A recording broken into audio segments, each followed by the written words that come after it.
नमस्कार दोस्तों, बहुत बहुत स्वागत है एक बार फिर से आप सभी का आपके अपने पसंदीदा चैनल इलेक्ट्रो इंडस्टेक पर। दोस्तों, आप सबको पता है हमारा ये चैनल इलेक्ट्रिकल के ऊपर हमेशा ही इम्पोर्टेंट वीडियो लेकर आता है। उसी तरह से आज का ये वीडियो भी बहुत इंपॉर्टेंट होने वाला है दोस्तों, क्योंकि आज के इस वीडियो में मैंने आपको बताया है स्टार डेल्टा के पावर और कंट्रोल वायरिंग के बारे में। जैसे कि आप सब जानते हैं, ये स्टार्टर हमारे इंडस्ट्रीज़ के लिए कितना इम्पोर्टेंट है दोस्तों। हर जगह हर कंपनी में इस स्टार्टर की ज़रूरत होती है, इसलिए दोस्तों इस वीडियो को बहुत ही ध्यान से देखें। ठीक है, तो शुरू करते हैं दोस्तों। जानते हैं स्टार डेल्टा स्टार्टर के अंदर 3 कॉन्टैक्टर यूज़ में लाए जाते हैं, तो उसी तरह से ये आपको बनाकर मैंने दिखाने की कोशिश की है। हमारे पास यहाँ 3 कॉन्टैक्टर्स है। कॉन्टैक्टर 1 का नाम हमने स्टार को दिया हुआ है, कॉन्टैक्टर 2 का नाम डेल्टा और मेन का नाम कॉन्टैक्टर 3 को दिया हुआ है। ठीक है दोस्तों, तो अब इन सबसे पहले देखिए, हमारे पास 3 फेज़ पावर सप्लाई होती है जो इस मोटर को ऑपरेट करने के लिए हम यूज़ में ला रहे होते हैं। अब होता क्या है, पावर वायरिंग वैसे तो बहुत आसान होती है, पर आप ध्यान से 1 मिनट की इस वीडियो को देखिए। सिर्फ पावर वायरिंग में 2 मिनट में समझाना चाहूँगा, जिससे आपको पूरी क्लियर हो जाए। सबसे पहले आर वाई बी, ये तीनों फेज़ आपको आते हुए दिखाई दे रहे हैं। इनके बीच में हम कोई भी एक प्रोटेक्शन यूज़ कर लेते हैं, जैसे हमने यहाँ पर एमसीबी लगा दी है। उसके बाद ये पावर सप्लाई हमारी सीधे मेन कॉन्टैक्टर को आ जाती है। मेन कॉन्टैक्टर से होते हुए एक ओवरलोड रिले अटैच होता है, और उस रिले के बाद ये पावर सप्लाई हमारी डायरेक्टली मोटर को कनेक्ट होती है। और उसके बाद एमसीबी के आउटपुट के पॉइंट से ही हमारी वायर, या कॉन्टैक्टर के इनपुट से आप कर सकते हैं, मतलब यहाँ से इस सेक्शन से हमारी एक वायर हम सेकेंड कॉन्टैक्टर के लिए यूज़ में ले लेते हैं, जिसे कह सकते हैं डेल्टा कॉन्टैक्टर। ठीक है, मेन कॉन्टैक्टर से हम डेल्टा कॉन्टैक्टर के इनपुट में वायर ले लेते हैं, और उसके बाद डेल्टा कॉन्टैक्टर के आउटपुट से वायर लाकर मोटर के अदर टर्मिनल के साथ कनेक्ट कर लेते हैं। उसके बीच में भी हम एक ओवरलोड रिले का यूज़ करते हैं। ठीक है, और इस कॉन्टैक्टर के आउटपुट्स की जो वायर्स होती हैं, वहाँ से हम 3 वायर्स स्टार कॉन्टैक्टर के लिए यूज़ में ले लेते हैं। दोस्तों, कई बार हमारे दिमाग में, जब हम नए होते हैं, एक्चुअली इस चीज़ के बारे में हमें जानकारी थोड़ी सी कम होती है, तो हमारे दिमाग में बहुत बार ये सवाल भी आता है कि सबसे पहले आपको तो पता है मेन और स्टार कॉन्टैक्टर ही वर्क में आने वाला है। तो जब हमारा मेन कॉन्टैक्टर ऑन हो जाता है, हमारी ये पावर सप्लाई यहाँ आ जाती है, लेकिन हमारे इस कॉन्टैक्टर के आउटपुट से ये वायर्स स्टार के लिए गई हुई हैं। तो अब हमारा स्टार कॉन्टैक्टर ऑन होगा, और ये नहीं होता है, तो हमारी ये पावर सप्लाई, ये ऑन होने पे ये पावर सप्लाई यहाँ कैसे जाती है। तो दोस्तों, आप सबको बताना चाहूँगा, यहाँ से अपना डाउट निकल दे। एक्चुअली ये डाउट नए लोगों को ज़्यादा होता है। आपको बताना चाहूँगा, हमारी जब पावर सप्लाई यहाँ से आती है, तो ये मोटर को सिंपली स्टार पोजीशन में स्टार्टिंग में घुमाती है। स्टार का मतलब, जैसे आपको पता है, सिंपल मेथड में मोटर स्टार कनेक्शन के साथ कैसे चलती है। अदर मतलब मोटर के एक छेड़े को तो वो तीनों फेज़ पावर सप्लाई आती है, पर दूसरे छेड़े आपस में शॉर्ट होते हैं, ये तीनों एक साइड शॉर्ट होते हैं। बस इस केस में भी यही चीज़ हो रही है। यहाँ से हमारी पावर सप्लाई तीनों फेज़ आई है, कॉन्टैक्टर ऑन होने के बाद मोटर तक सप्लाई, और उसके बाद यहाँ से निकलने वाली वायर्स के साथ ये पावर सप्लाई स्टार कॉन्टैक्टर को जाके, और ये ऑन होते ही यहाँ शॉर्ट हो जाती है। मतलब आप सारा डायग्राम भूल जाइए। आपकी मोटर जब स्टार्टिंग में वर्क करती है, स्टार में चल रही होती है, तो सिर्फ यहाँ से पावर सप्लाई आती है, और यहाँ वाइंडिंग के दूसरे साइड के जो छेड़े होते हैं वो आपस में शॉर्ट रहते हैं तीनों। ठीक है, तो ये स्टार हो गया हमारा। स्टार में मोटर रन हुई, और इसके बाद जैसे ही ये हमारा कॉन्ट्रैक्टर रीसेट हो जाता है, अनहोल्ड हो जाता है, तो हमारा ये डेल्टा का कॉन्ट्रैक्टर होल्ड पोजीशन में आ जाता है। और इसके होल्ड होते ही हमारी जो ये पावर सप्लाई होती है, आर वाई बी तीनों फेज़ की पावर सप्लाई मोटर के वाइंडिंग के दूसरे छेड़े के साथ आ जाती है। ये कैसे आती है, इसका कनेक्शन भी, मोटर के अंदर जो टर्मिनल होते हैं उसके कनेक्शंस भी बहुत इजी होते हैं। जैसे कि आप सबको पता है, आर वाई बी तीनों छेड़े एक साइड में मोटर के वाइंडिंग को कनेक्ट है। अब उसके बाद हमें करना क्या है, दूसरे साइड के जो छेड़े आ रहे हैं उसमें कंफ्यूज नहीं होना है। हमें आर की जो वाइंडिंग है, जैसे हमने एक टर्मिनल को एक वायर लगाई, तो दूसरे साइड हम कोई और ही टर्मिनल यूज़ में लेना होता है हमें। जैसे हमने आर के सामने वाई को लगा दिया, वाई के सामने बी को लगा दिया, बी के सामने आर को लगा दिया। मतलब इस तरह से एक दूसरों के अपोजिट वायर सामने लगाने हैं, एक एक वाइंडिंग में एक ही पावर सप्लाई नहीं लगानी होती। ठीक है दोस्तों, आशा करता हूँ पावर वायरिंग आपको समझ में आ गई होगी, क्योंकि जैसे कि मैंने आपको पहले ही बताया था, पावर वायरिंग का मेथड बहुत ईजी वे है, और बहुत ही आसानी से आप सबको समझ में आ जाता है। अब दोस्तों हम आ जाते हैं इसके कंट्रोल वायरिंग में। कंट्रोल वायरिंग का भी मेथड बहुत इजी है एक्चुअली, लेकिन समझना फर्स्ट टाइम समझना थोड़ा सा डिफ़िकल्ट होता है। एक बार समझ में आ जाने के बाद तो ये हमारे लिए बहुत ही आसान हो जाता है। ठीक है फ्रेंड्स, तो अब कंट्रोल वायरिंग को देख लेते हैं। कंट्रोल वायरिंग में भी क्या होता है, हमारे जो ये 3 फेज़ होते हैं आर वाई बी, इन्हीं में से कोई भी एक फेज़ की पावर सप्लाई उठा लेते हैं और उस पर एक सेपरेटली एमसीबी लगा देते हैं कंट्रोल पावर सप्लाई को ऑपरेट करने के लिए।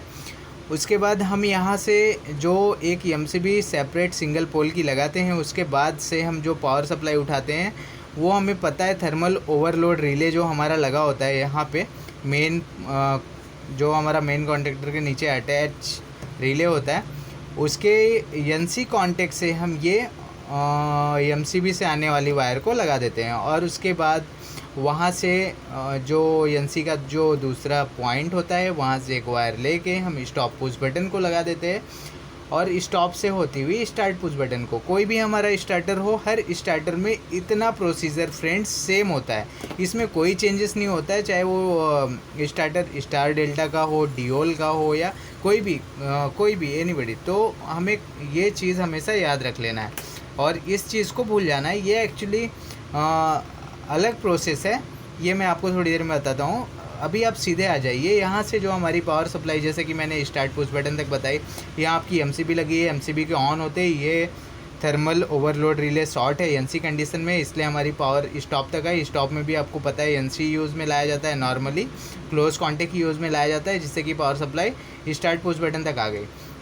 अभी स्टार्ट ये नो होता है, लेकिन इसे जैसे ही हम प्रेस करेंगे, बटन दबाएंगे, एनसी हो जाएगा और ये हमारी पावर सप्लाई डायरेक्टली टाइमर तक आ जाती है और टाइमर के कॉइल को ये पावर सप्लाई जाती है। जैसे कि आप सब जानते हैं टाइमर के कॉइल के ऊपर पावर सप्लाई जाते ही टाइमर हमारा ऑपरेट हो जाता है और हमारे टाइमर के ऑपरेट होते ही हमारी ये पावर सप्लाई, जैसे कि आप सब जानते हैं टाइमर के ऊपर जो पीछे साइड में जो हमें डायग्राम दिखाई देता है टाइमर पे, उसके ऊपर हमें डायरेक्टली इस तरह का, देखिए आप डायग्राम देख पाएंगे, उस पर 15 नंबर और 18 नंबर, 25 नंबर और 28 नंबर, ऐसे 2 नंबर्स दिखाई दिए थे और ऐसा सैम्बॉल बना होता है। दोस्तों ये सैम्बॉल हमारा यही कॉइल का होता है और उसके ऊपर ये 15 नंबर 18 नंबर की जो ये पॉइंट बने होते हैं, वो स्टार का ऐसा सैम्बॉल्स भी उसके ऊपर आप देख सकते हैं और 25-28 के ऊपर डेल्टा का भी आप सैम्बॉल देख पाते हैं।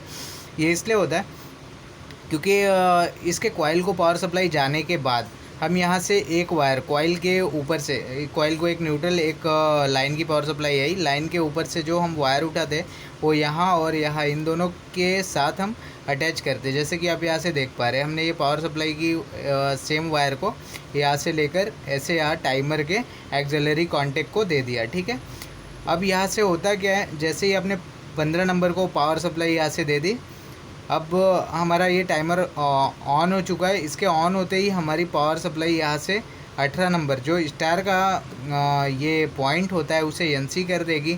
तो 15 नंबर को आपने जो पावर सप्लाई दी है वो 18 नंबर से आउटपुट निकलने लगेगा। ठीक है, आप समझ सकते हैं, यहाँ से हमने पावर सप्लाई दे दी, अब यहाँ से हमारा आउटपुट आ गया। अब वो आउटपुट हम डायरेक्टली इस कॉन्टेक्टर को दे दे तो हमारा कॉन्टेक्टर ऑपरेट हो जाएगा। लेकिन एक चीज़ का और ध्यान रखना होता है कि हमारा जो डेल्टा का कॉन्टेक्टर है और स्टार का, ये दोनों कभी एक साथ ऑन नहीं होने चाहिए, नहीं तो ऐसे केसेस में आपको पता है धमाका हो सकता है। इसलिए हम बीच में एक और कॉन्टेक्ट यूज़ कर लेते हैं, वो कॉन्टेक्ट होता है डेल्टा कॉन्टेक्टर का एनसी कॉन्टेक्ट। ठीक है, अब डेल्टा का एनसी कॉन्टेक्ट जो होता है, मतलब डेल्टा जब होल्ड पोजीशन में नहीं होगा, अनहोल्ड होगा, रुका हुआ कॉन्टेक्टर, उसके ऊपर हमारी पावर सप्लाई यहाँ से डायरेक्टली क्लोज कॉन्टेक्ट इसे समझ में आएगा और हमारी यहाँ की पावर, मतलब ये 18 नंबर की पावर हमारी कॉन्टेक्टर तक चली जाएगी और हमारा स्टार कॉन्टेक्टर ऑपरेट हो जाएगा। ठीक है, अब इसके बाद होता क्या है, इस वायर को हम जो हमारी यहाँ से 25 नंबर को वायर हम जाती हुई बता रहे हैं, मतलब यहाँ से जो हमारी पावर यहाँ आती है वो हमारी टाइमर एक्सिलरी कॉन्टेक्ट में फिर यनो कॉन्टेक्ट में जाती है। ठीक है, ये 25 और 28 नंबर यनो होता है। अब ये जैसे ही कॉन्टेक्ट हमारा स्टार का कॉन्टेक्टर हमारा अनहोल्ड हो जाएगा तो ये कॉन्टेक्टर 25 और 18 नंबर ओपन होगा, तो ये हमारा क्लोज हो जाएगा। ये जो ओपन कॉन्टेक्ट अभी दिखाई दे रहा है ये क्लोज कॉन्टेक्ट हो जाएगा। ठीक है, तो हमारी ये पावर सप्लाई यहाँ से यहाँ तक पहुँच जाएगी, जो आपको सेकंड पॉइंट दिख रहा है। तो ये हमारी स्टार कॉन्टेक्टर के एनसी को गई होती है, इसके एनसी को, मतलब ये दोनों के साथ एक तरह से आप देखें तो इंटरलॉकिंग किया जाता है, ताकि ये ऑन हो तो ये ऑन ना हो पाए और ये ऑन है तो ये ऑन ना हो पाए। ठीक है, तो ये इसके एनसी से होती हुई डायरेक्टली हमारी डेल्टा कॉन्ट्रैक्टर तक जारी होती है, जिससे हमारा ये कॉन्ट्रैक्टर अब अनहोल्ड हो गया और ये हमारा होल्ड हो गया। और दोस्तों अब आ जाते हैं ये मेन कॉन्ट्रैक्टर की ओर, जो कि हर समय होल्ड कंडीशन में ही होता है। दोस्तों तो देखिए, जैसे कि मैंने आपको बताया था, हमारा ये आपको मैंने पहले ही बोला था, इसको हम बाद में बताते हैं, तो अब इसको बताने का समय आ गया है।